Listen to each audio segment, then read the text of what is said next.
हम लोग आधुनिक भारत का इतिहास पढ़ रहे हैं और आधुनिक भारत के इतिहास के अंतर्गत हम लोग 1857 का जो सैनिक विद्रोह है उस पर चर्चा कर रहे थे।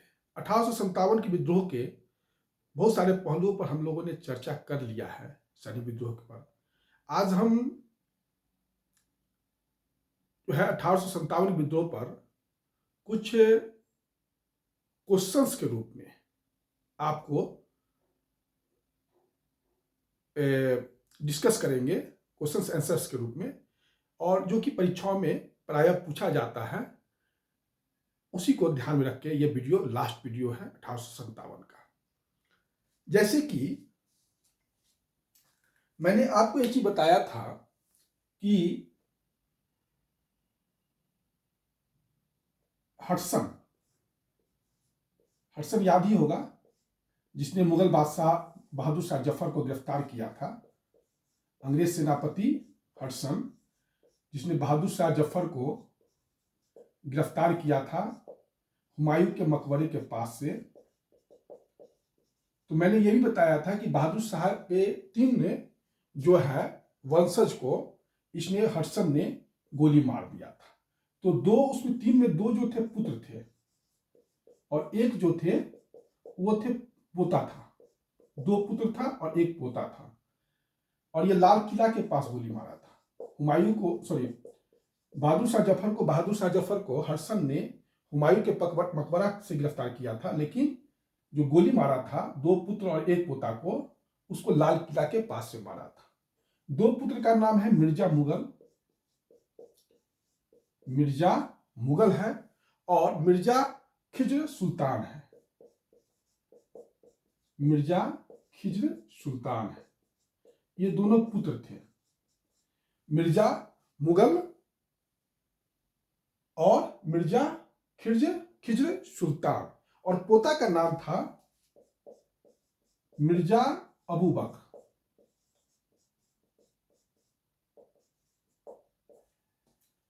हडसन ने लाल किला के अंग्रेज सेनापति हडसन ने बहादुर शाह जफर के 2 पुत्र मिर्जा मुगल और मिर्जा खिज्र सुल्तान को गोली मार दिया और मिर्जा अबू बकर को भी गोली मार दिया।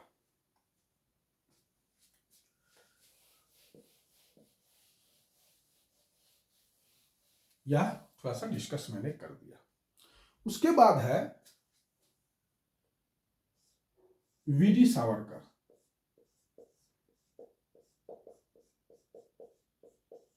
वीडी सावरकर ने 1857 के विद्रोह के बारे में बोला कि यह स्वतंत्रता संग्राम का पहला युद्ध है। स्वतंत्रता संग्राम का पहला युद्ध है। वीडी सावरकर ने क्या बोला कि यह स्वतंत्रता संग्राम का पहला युद्ध है 1857 के विद्रोह के बारे में।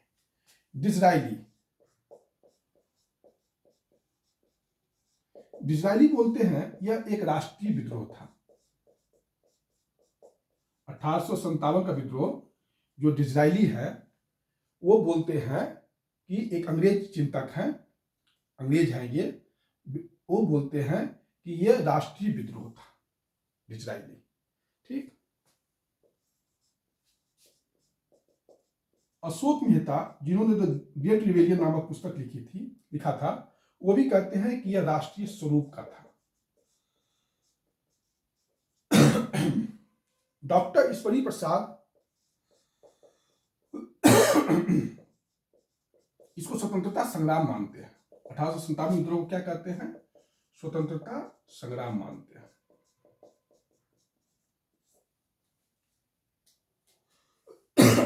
आउटरम और टेलर,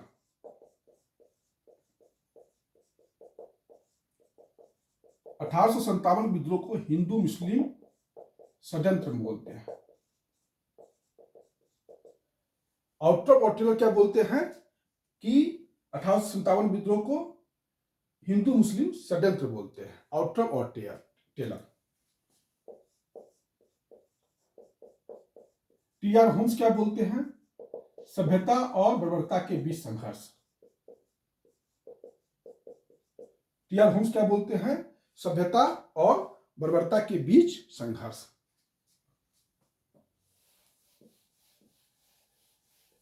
टी.आर. होम्स बोलते हैं सभ्यता और बर्बरता के बीच विद्रोह। एक है एली रीज, L.E. रीज उनका पूरा नाम है।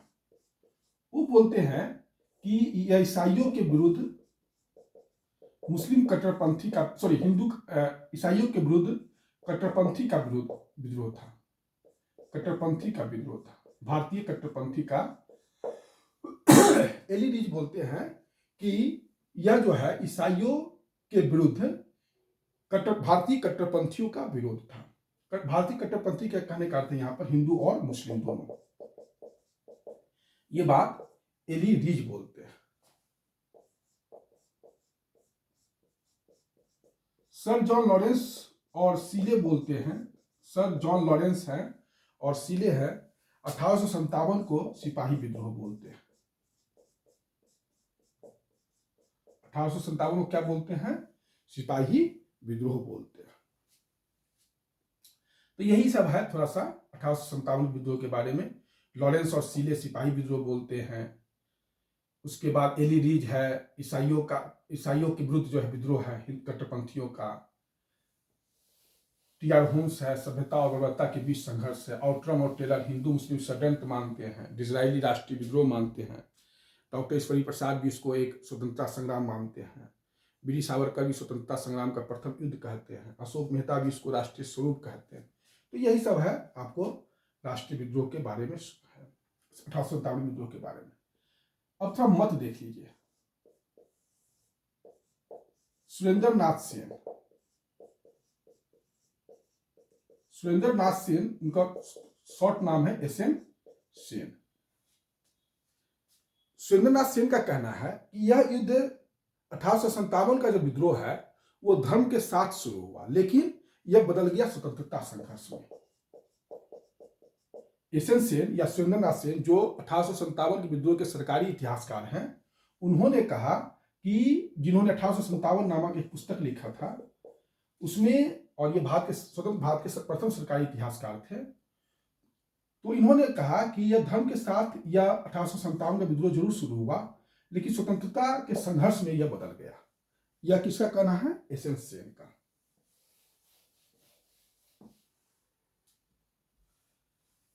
R.C. मजुमदार,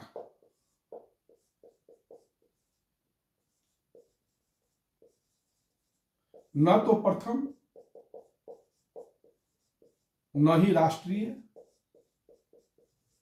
और न ही स्वतंत्रता संघर्ष।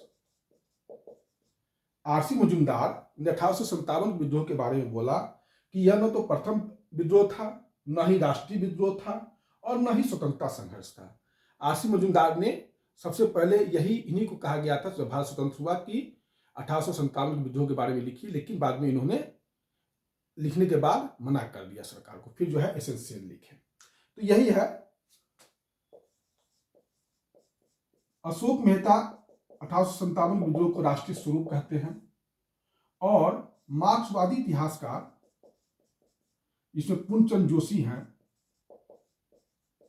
ये कहते हैं कि यह सैनिक और सामंत का ब्रिटिश सरकार के खिलाफ विद्रोह था।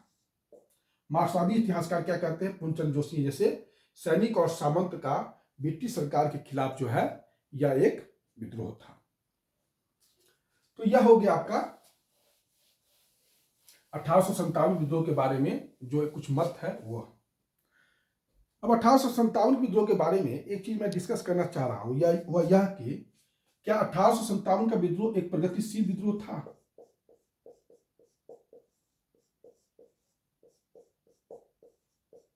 का विद्रोह क्या एक प्रगतिशील विद्रोह था? क्या जवाब होगा? तो नहीं, इसकी दृष्टिकोण अग्रगामी नहीं थी, आगे की ओर नहीं थी। क्या थी? तो पश्चगामी थी, पीछे की ओर देखना। भविष्य के प्रति कोई दृष्टिकोण नहीं था। भविष्य के प्रति कोई दृष्टिकोण 1857 के विद्रोह के पास नहीं था। यह मध्यकालीन भारत को पुनः स्थापित करने का प्रयास था। अगर आपसे पूछा जाए कि क्या 1857 का विद्रोह एक प्रगतिशील विद्रोह था, तो आपका जवाब होगा नहीं। यह अग्रगामी दृष्टिकोण इसमें नहीं था, भविष्य के प्रति कोई दृष्टिकोण नहीं था, यह पश्चगामी था, पीछे की ओर देखना। यह मध्यकालीन भाव को पुनः स्थापित करने का एक प्रयास था। तो यह आपका जवाब होगा। अगर परीक्षा इंटरव्यू में कहीं पूछ लिया गया तो आप इसका जवाब यही दीजिएगा। सर जॉन लॉरेंस ने कहा कि अगर विद्रोहियों में कोई भी एक नेता होता तो हम यह युद्ध सदैव के लिए हार जाते। सर जॉन लॉरेंस, जिन्होंने 1857 के विद्रोह को एक सैनिक विद्रोह कहा था, उनका एक स्टेटमेंट है कि अगर विद्रोहियों में कोई भी एक नेता होता तो हम 1857 का विद्रोह सदा के लिए हार जाते। कैनी ने ग्वालियर के सिंधिया का सराहना करते हुए कहा था कि अगर वो हमारी मदद नहीं करते तो कल ही हमारा बिस्तर यहां से बंद हो जाएगा, गोल हो जाएगा। या कैनी के बारे में है कि देसी रजवाड़ों ने हमारा मदद 1857 के विरोध में तूफान में जो है तंगरोध की तरह काम किया। तो ये सब स्टेटमेंट तो मैंने आपको बता ही दिया था। उसके बाद है एक इनाम कमीशन की हम चर्चा कर देते हैं। इनाम कमीशन जो है यह लॉर्ड डलहौजी ने 1854 में बंबई में जो जमींदार थे उनकी स्थिति को जांचने के लिए किया था। इनाम कमीशन का गठन लॉर्ड डलहौजी ने बंबई के जमींदारों की वैधता की जांच करने के लिए किया था। इसमें 35,000 कुल मिला के जो है जमींदार थे बंबई में, उसमें से 20,000 की जमींदारी जो है इनाम कमीशन के द्वारा लॉर्ड डलहौजी ने उसको जो है जब्त कर लिया। तो यह थोड़ा सा ध्यान में रखिए, कहीं पूछ लिया इनाम कमीशन तो आपको यह ध्यान में रखना चाहिए कि इनाम कमीशन का गठन बंबई में लॉर्ड डलहौजी ने 1854 ईस्वी में किया था। बंबई में कुल मिलाकर 35,000 जमींदारियां थी, जिसमें से लॉर्ड डलहौजी ने 20,000 को जब्त कर लिया।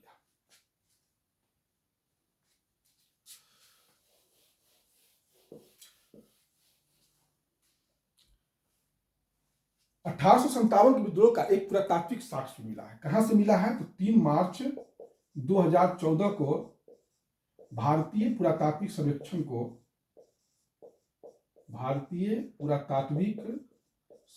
को अजनाला से मिला है। अजनाला कहां है? अमृतसर में। 3 मार्च 2014 को भारतीय पुरातात्विक सर्वेक्षण को 1857 के विद्रोह के लिए एक पुरातात्विक साक्ष्य मिला है। वो साक्ष्य मिला है अजनाला, अमृतसर से, पंजाब से। हुआ यह था कि 26वीं नेटिव इन्फेंट्री के सैनिक थे, 282 सैनिक थे। इन्होंने लाहौर में 2 अंग्रेज ऑफिसर्स का हत्या कर दिया और फिर वो जो है चले आए अमृतसर अजनाला में, और यहां पर जो है 282 भारतीय ऑफिसर का जो है शव कंकाल मिला है 3 मार्च 2014 को, और मेडल मिला है। तो आपसे पूछा जा सकता है कि कहां से मिला है पुरातात्विक साक्ष्य? तो अजनाला, अमृतसर से 282 भारतीय ऑफिसर का कंकाल और मेडल मिला है, जो 26वीं नेटिव इन्फेंट्री के सैनिक थे। इन्होंने लाहौर में 2 सैनिक अधिकारियों की हत्या करके अजनाला में आके छुप गए थे, फिर इनकी बाद में हत्या कर दी गई। तो यही है पुरातात्विक साक्ष्य।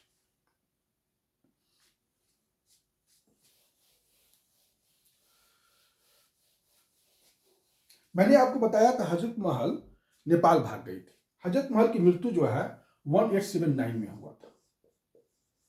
हजरत महल की मृत्यु नेपाल में जो है 1879 में हुआ था। रानी अवंतीबाई भी 1857 के विद्रोह से जुड़ी हुई थी।